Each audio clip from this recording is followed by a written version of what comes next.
땅의 크고 작은 일에 때로는 불평하고 감사하지 못했던 것들을 돌아보게 됩니다. 하나님이 우선순위였던 때보다 일상에서 즐거움을 찾았던 때가 많았음을 고백합니다. 주님, 감사하여 주시옵소서. 이 시간 예배 자리로 나와 하나님의 말씀을 듣습니다. 말씀 전하실 목사님의 삶을 날마다 들어주시고 늘 성령 충만할 수 있는 환경과 상황을 열어주시옵소서. 또한 지혜를 주시고 하나님의 말씀을 더욱더 깊이 공부할 때에 성령 하나님께서 함께하여 주시옵소서. 말씀 들을 때에 사람의 음성으로 듣지 아니하고 하나님의 전달자로 서 계신 목사님을 통하여 주시는 하나님의 말씀으로 받으며 겸손하게 일상의 삶에서 그 말씀을 또 적용하며 살아가는 저와 성도님들 되게 하여 주시옵소서. 또한 지금 몸이 아파 어려움 가운데 있는 성도님도 계십니다. 주님 치유하여 주시옵소서. 이후의 모든 시간 가운데 함께하여 주실 것을 믿사하며 나아가신 예수님의 이름으로 기도합니다. 아멘. 하나님 말씀 마태복음 8장입니다. 마태복음 8장 18절에서 22절입니다. 마태복음 8장 18절에서 22절.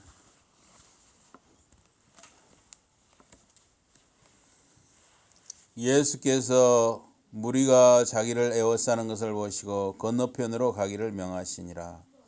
한 서기관이 나와 예수께 아뢰되 선생님이여 어디로 가시든지 저는 따르리이다. 예수께서 이르시되 여우도 굴이 있고 공중의 새도 거처가 있으되 인자는 머리 둘 곳이 없다 하시더라. 제자 중에 또 한 사람이 이르되 주여 내가 먼저 가서 내 아버지를 장사하게 허락하옵소서. 다 같이 봉도합니다. 예수께서 이르시되 죽은 자들이 그들의 죽은 자들을 장사하게 하고 너는 나를 따르라 하시니라. 아멘. 오늘 말씀 제목은 제자의 길입니다. 제자의 길. 말씀 제목 제자의 길. 자, 우리 주원이 저 한번 따라 세우세요. 제자의 길. 다 같이 한번 해봅시다. 시작. 제자의 길. 제자의 길입니다. 사람들이 예수님께 모여들어서 예수님 주위를 에워쌌습니다. 많은 사람들이 모여들었어요. 이것을 보신 예수님께서는 제자들에게 건너편으로 가도록 명하셨어요.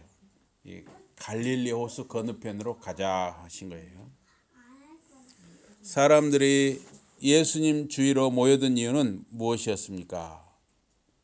예수님이 베푸시는 치유에 있었습니다. 오늘 8장에 보면 2절에서 4절에 그 나병 환자를 깨끗게 하셨어요. 또 5절에서 13절에 보면 중풍병으로 고생하는 어떤 백부장의 종을 고치셨습니다. 또 14절에서 15절에 보니까 베드로의 장모의 열병을 고치셨습니다.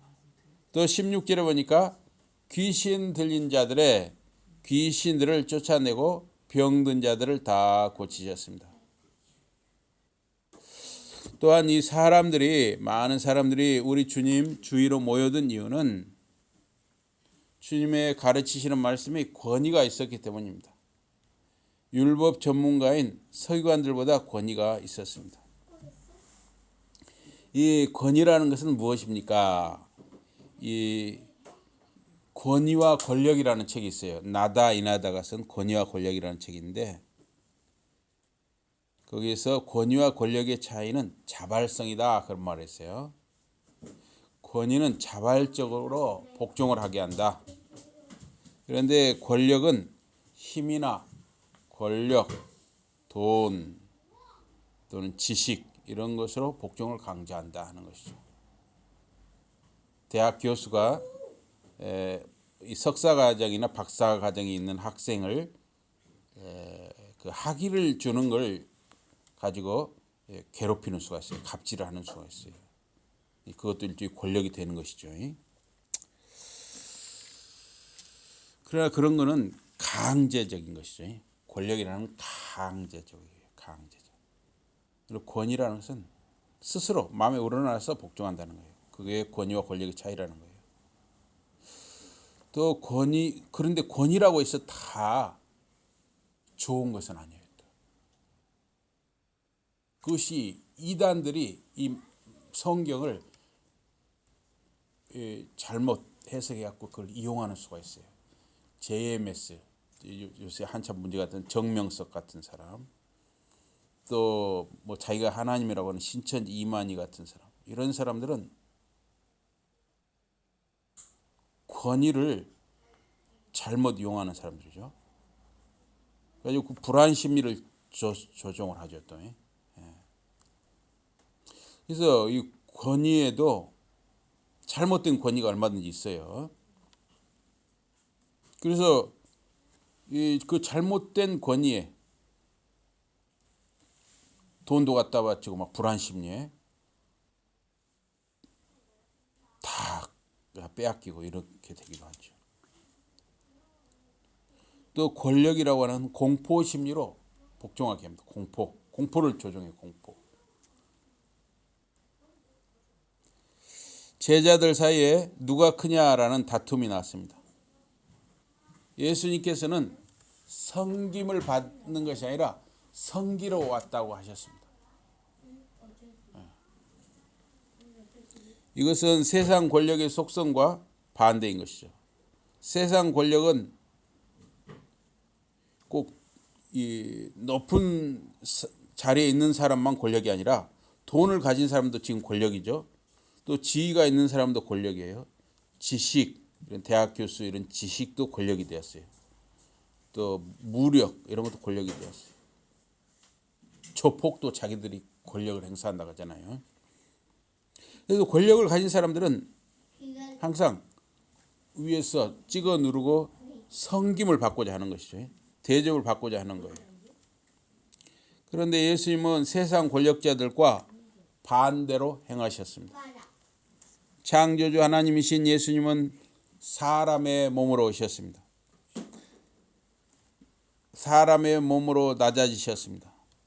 유월절 전 저녁 먹는 중에 예수님은 잡수시던 자리에서 일어나 제자들의 발을 씻기셨습니다. 주님처럼 제자들도 서로 발을 씻어주라고 하셨어요. 주님의 권위는 섬김에서 나오는 권위였어요.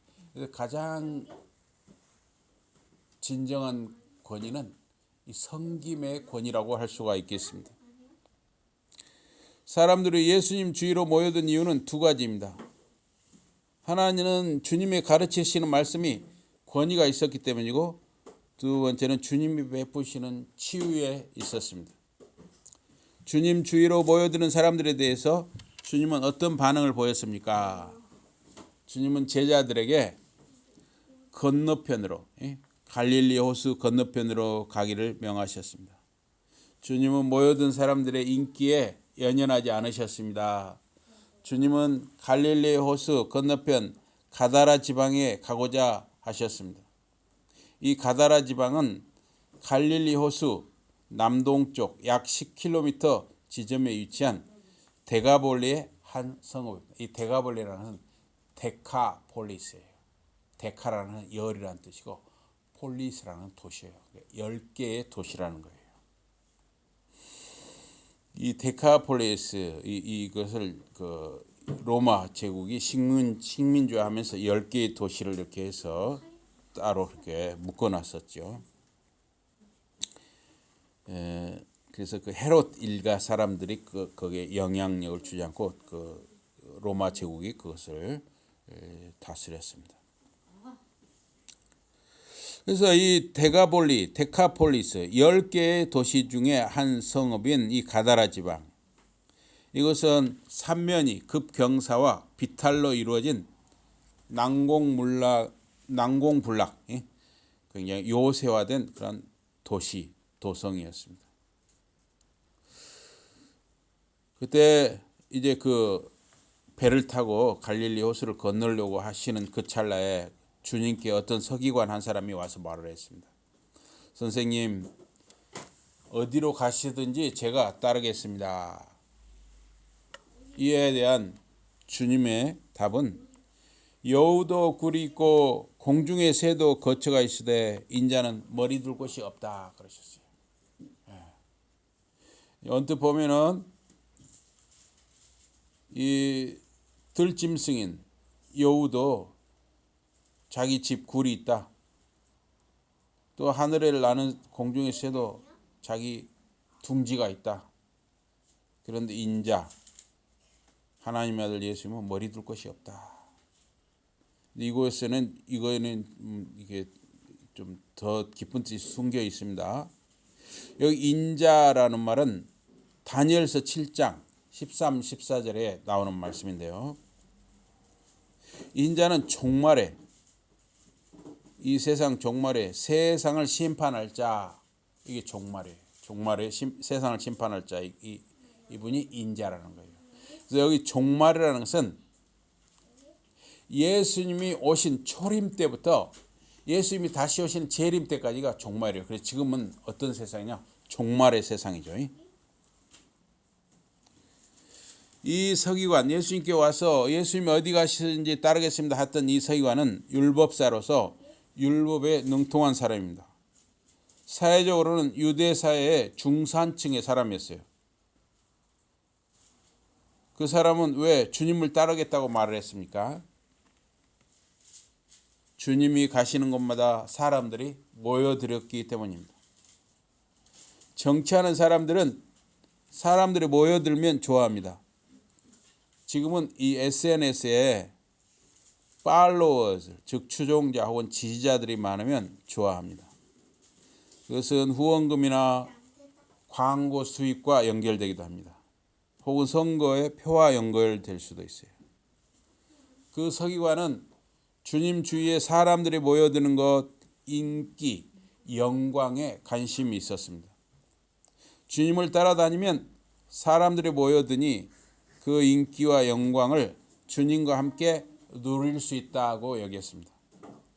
그러나 주님께서는 그 서기관의 마음을 아시고 차갑게 답하셨습니다. 여우도 굴이 있고 공중의 새도 거처가 있으나 인자는 머리 둘 곳이 없다. 이거는 또 그 깊은 뜻인데, 이 여우라는 것은 사실은 들짐승 여우를 말하기도 하지만 헤롯 왕을 말하는 거예요. 이 여우는 헤롯 왕을 말합니다. 누가복음 13장 31절 이하에 보니까 곧 그때에 어떤 바리새인들이 나와서 이르되 나가서 여기를 떠나소서, 헤롯이 당신을 죽이고자 하나이다. 가라사대 가서 저 여우에게 이르되, 예수님이 답변을 하신 거죠. 지금 헤롯 왕이 당신을 죽이려고 하니 여기를 떠나시오. 바리새인들이 그랬더니가 예수님이 답변을 하셨어요. 저 여우에게, 그 헤롯 왕에게, 여우라고 했어요. 헤롯을 여우라고 그랬어요. 저 여우에게 오늘과 내일 내가 귀신을 쫓아내며 병을 낫게 하다가 제3일에는 완전하여지리라 하라. 그러나 오늘과 내일과 모레는 내가 갈 길을 가야 하리니 선지자가 예루살렘 밖에서는 죽는 법이 없느니라. 이 말씀의 뜻은 뭐냐면, 주님이 가시는 길은, 하나님의 아들이신 우리 주님이 사람의 몸으로 오셔서 이 가시는 길은 세상 권력자의 위협이나 어떤 압력에 영향을 받지 않는다는 것이에요. 하나님의 아들이신 예수님은 하나님의 뜻을 따라서 자기의 길을 가는 것입니다. 세상 권력의 영향을 받을 수 없다는 것입니다. 그래서 예수님께서는 주어진 그 시간까지, 하나님이 정하신 그 시간까지 예수님이 이 땅에 와서 해야 할 일을 하신다는 것이에요. 치유하고 가르치고 전파하는 일을 하시는 것이었습니다. 그리고 때가 되면 이제 십자가에서 이제 죽음을 맞이하는 것이죠. 역시 하나님 아버지의 뜻을 따르는 것입니다. 그건 인간의 압력에 굴하거나 영향을 받는 것이 아닙니다.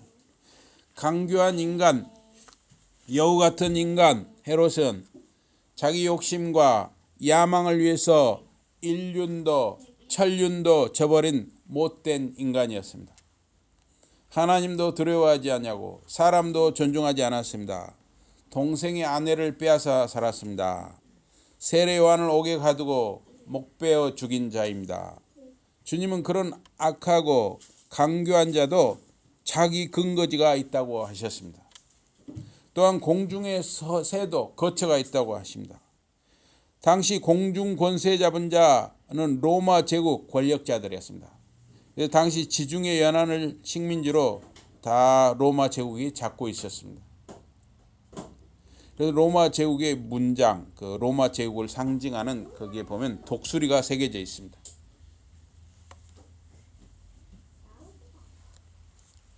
여기 아가서 2장 15절에 또 이런 말씀이 있어요. 우리를 위하여 여우 곧 포도원을 허는 작은 여우를 잡으라. 우리의 포도원에 꽃이 피었음이니라. 이 포도원은 신랑과 신부의 교제 장소입니다. 포도원은 이스라엘 혹은 교회이고 농부는 하나님입니다.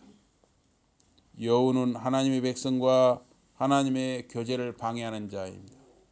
교회와 주님 예수의 교제를 흔드는 신랑 예수의 교제를 흔드는 자입니다. 이 여우는 예수님 당시에도 있었고 어느 시대에나 이 여우가 있는 거예요. 유대 사회나 이 세상은 강교한 자들, 공중 권세 잡은 자들이 권력을 휘두르고 그들의 욕심과 야망을 따라서 조종되고 있습니다. 그러나 주님은 그런 세상 권세나 영광, 부귀, 영화와 상관이 없습니다. 그런데도 당신 서기관은 나를 따를 수 있는가 하는 것이죠. 제자의 길은 헌신과 희생이 따른다는 것입니다. 주님을 따르는 것은 고난과 불안정과 집 없이 사는 떠돌이 삶, 나그네의 삶이었습니다. 그것이 예수님의 몫이었습니다. 서기관은 당시 율법학교 교육을 받은 학자입니다. 그러나 주님은 율법학교 교육을 받지 않으셨습니다. 하나님께서 주신 지혜로 모든 것을 아셨고 또 예수님 자신이 하나님 아들이시고 하나님이시기 때문에 그런 교육이 필요가 없으셨죠. 서기관이 주님을 디다스칼레 선생님이라고 불렀어요. 그 서기관은 주님의 선생님으로서의 자격을 인정한 사람입니다. 그러나 주님께서는 헌신과 희생을 감수할 수 없는 사람은 제자의 길을 갈 수 없다는 것을 말씀하신 것입니다. 세베도의 두 아들과 그 어머니는 주님께 장차 영광 중에 주님이 이제 영광 중에 계실 때 제 두 아들 야고보와 요한을 좌정승 우영의정을 삼아주세요. 그렇게 요청을 했습니다. 이에 대한 주님의 대답은 너희가 알지 못하고 구하는 것이다. 내가 마시는 잔을 너희가 마실 수 있으며 내가 받는 세례를 너희가 받을 수 있느냐라고 물으셨습니다. 주님이 마시는 잔은 고난이요 받는 세례는 죽음입니다. 요한복음 10장 17절에 18절에 보면 아버지께서 나를 사랑하시는 것은 내가 다시 목숨을 얻기 위하여 목숨을 버림이라. 이를 내게서 빼앗는 자가 있는 것이 아니라 내가 스스로 버리노라. 나는 버릴 권세도 있고 다시 얻을 권세도 있으니 이 계명은 내 아버지에게서 받았노라 하시니라. 주님이 마시는 잔과 받으시는 세례는 하나님의 아들이신 주님의 선택에 의한 것이었습니다. 하나님의 아버지의 하나님 아버지의 뜻을 이루기 위해 주님이 고난의 잔을 마시고 죽음의 세례를 스스로 받은 것입니다. 로마 군병들과 유대인들이 주님을 십자가에 달고 죽이는 것 같았지만 하나님 아들이신 예수님 스스로 선택하여 가시는 길이었습니다. 세베대의 아들 야고보와 요한은 무슨 의미인지도 잘 모르고 자기들도 주님처럼 고난의 잔을 마시고 주님이 받으시는 세례를 받을 수 있다, 할 수 있습니다 답했어요. 그들은 그 당시 그 잔과 그 세례의 의미를 잘 몰랐습니다. 그 고난, 그 죽음의 의미를 잘 몰랐습니다. 그러나 시간이 흘러서 야고보와 요한뿐만 아니라 주님의 제자들은 모두 복음을 전하다가 고난을 받고 정한진 때 순교당했습니다. 주님께서는 장차 영광 중에 좌우편에 앉는 것은 아버지 하나님이 준비하신 자에게 허락된다고 하셨습니다. 이것을 들은 다른 10 제자들이 야고보와 요한에게 화를 냈습니다. 그러니까 서로 지금 높은 자리 차지하려고 하는 꼴이 됐으니 서로 화가 난 거예요. 이에 주님께서 세상 권력자들, 지식, 돈, 힘, 무력, 지위 등을 가지고 군림하는 사람들은 그들보다 약자들에게 권세를 부린다는 것을 말씀하셨습니다. 그러나 하나님 나라, 주님 나라는 섬기는 자가 크고 으뜸이 되려는 자는 모든 사람의 종이 되라 하셨습니다.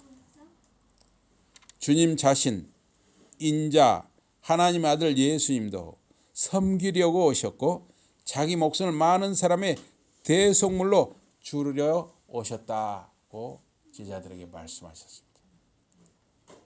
제자의 길은 헌신과 섬김의 길이요 우선순위의 길이요 또한 섬김의 길이라는 것이죠. 제자 중에 또 한 사람이 말했습니다. 주여, 내가 먼저 가서 내 아버지를 장사하게 허락하옵소서. 이에 주님께서 죽은 자들이 그들의 죽은 자들을 장사하게 하고 너는 나를 따르라 하셨습니다. 사실 이 구절은 굉장히 난해 구절이에요. 학자들마다 해석이 다 틀려요. 이 부분은 해석이 어렵고 학자들 간에 여러 가지 설명이 있습니다. 그 해석의 하나는 그 부친이 아직 살아있는데 이 제자의 부친이 아직 살아있는데 그 부친이 살아계신 동안에 공양하다가 돌봐드리다가 돌아가시면 장사 지내고 오겠다 이런 의미로 보는 것입니다.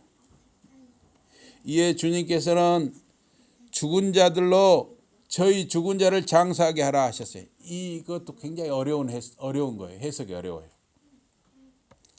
그런데 한 해석은 천국의 생명을 발견하지 못한 자들로 장사와 같은 문제를 처리하게 하라 하는 의미로 해석을 합니다. 그러니까 주님을 만나지 못한 자들이 장사하는 문제는 주님을 만나지 못한 자가 해결하라 이렇게 하는 해석이죠. 제자의 길은 지금 결단하고 주님을 따르는 것임을 말씀하신 것입니다. 제자가 되는 길은 헌신과 희생의 길이고 결단과 우선순위의 길입니다. 주님이 가시는 길, 제자의 길은 섬김과 고난과 희생의 길입니다. 우리는 다 이제 예수 그리스도를 믿고 주님의 제자의 삶을 살아가고 있는 것입니다. 여러분과 저에게는 다 주어진 자리가 있습니다. 이 자리를 지킨다는 것, 날마다 순간마다 이 자기 자리를 지킨다는 것, 이것이 사실은 우리에게 섬김이고 헌신이고 우선순위의 삶인 것입니다. 여러분과 저에게 주어진 이 자리를 순간순간 성실하게 감당하는 것, 그것이 바로 제자의 길이라고 할 수가 있습니다. 우리 보면 이제 우리 지금 우리 큰딸 또 사위하고 우리 큰딸이 이제 큰애는 이제 초등학교 2학년이 됐고 둘째는 이제 내년에 초등학생이 되고 또 이제 이 셋째는 지금 이제 3살 이제 4살이 되겠죠. 그런데 어쩔 때 보면은 엄청 정말 힘들겠다는 생각이 들어요.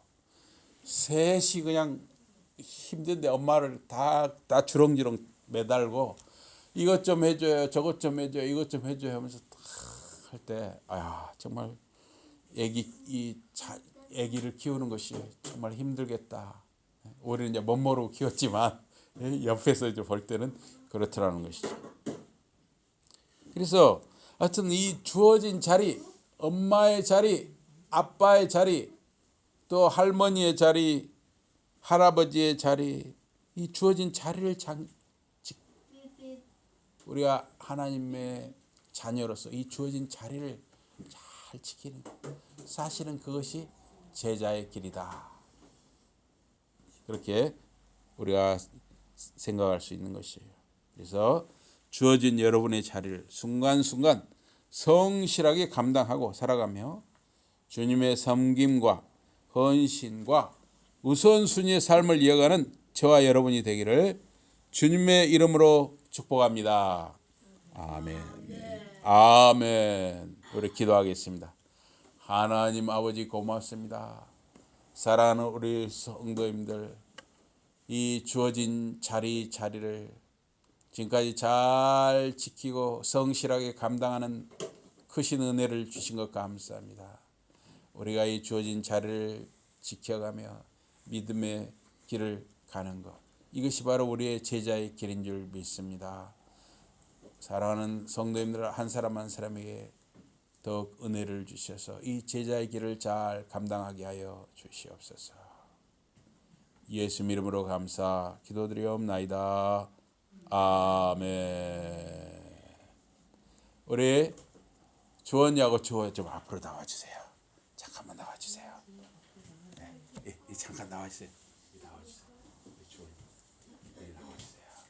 우리 주원이 좀 이제 5월 5일 어린이날이 다가오고 있어요. 그래서 제가 기도를 해드리겠어요. 그리고 우리 5월 3일이 우리 주호 생일이에요. 그래 어제 저녁에 미리 생일 파티를 했습니다. 제가 기도하겠습니다. 같이 기도하겠습니다. 기도합시다. 예쁜 손 해야지. 예쁜 손. 주호. 자 기도하겠습니다.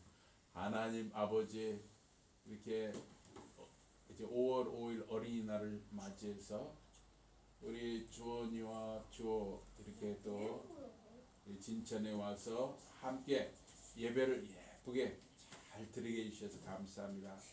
또 주호가 5월 3일 이렇게 또 좋은 때 이렇게 태어나게 하시고 잘 자라게 하시는 것 감사합니다. 우리 주원이 주아를 기억하시고 지금까지 함께 하신 것처럼 앞으로도 함께 하시고 은혜를 베풀어 주시옵소서. 감사합니다. 또 이렇게 양육하는 엄마 아빠에게도 또 축복해 주세요. 예수 이름으로 감사 기도드리옵나이다. 아멘. 우리 찬송하시겠습니다. 찬송.